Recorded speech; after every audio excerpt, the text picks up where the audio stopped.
قال عليه الصلاة والسلام: أقرب ما يكون العبد من ربه وهو ساجد فأكثروا الدعاء.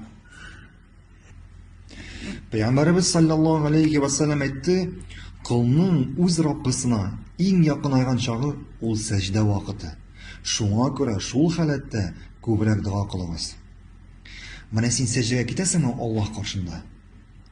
Бу синең Аллаһка иң якын вакытың. Күбрәк дуа кыл, чөнки син хәзер Аллаһка якын. Күп кеше бу хадисне ишеткәч, дуа кылыр өчен Аллаһ каршында аерым сәҗдәгә китә башлый.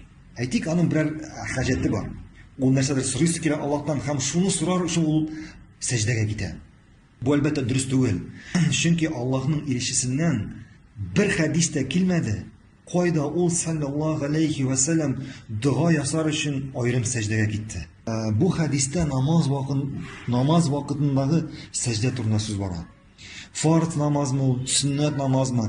Менә син шул намазларны укыганда, сәҗдә вакытында син Аллаһка иң якын вакытың.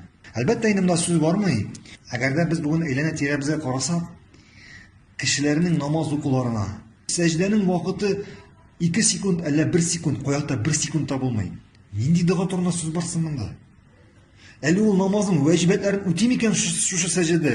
Шуңа күрә син бит син бер намаз укыйсың, намазга бастың, сәҗдәгә китәсең, һәм шул вакытта син Аллаһка якынайдың. Сора Аллаһтан. Ашыкма сәҗдәңдә. Бәлки син көннәр буе, еллар буе ниндидер мәсьәләне шиша алмыйча йөрисеңдер. Менә сиңа. Менә сәҗдәңә төш. Сора Аллаһтан. Ашыкма. Бәлки Аллаһ дуаңа җавап бирер. Монсы бер мәсьәлә. Икенчесе без моннан үттек. Күбрәк сораган сайын Аллаһ сине ярата. Күбрәк Аллаһка дуалар белән мөрәҗәгать иткән сайын син Аллаһка якынаясың. Сиңа әҗр савап языла. Һәм инде намазга баскан сайын шушы хадисне исеңә төшер. Пәйгамбәрбез саллаллаһу алейхи ва саллям әйтте: Адәм баласының иң якын вакыты, кулның иң якын вакыты Аллаһка бу сәҗдә вакыты. Һәм сәҗдәгездә күбрәк дуа кылыгыз диде Пәйгамбәрбез саллаллаһу алейхи ва саллям.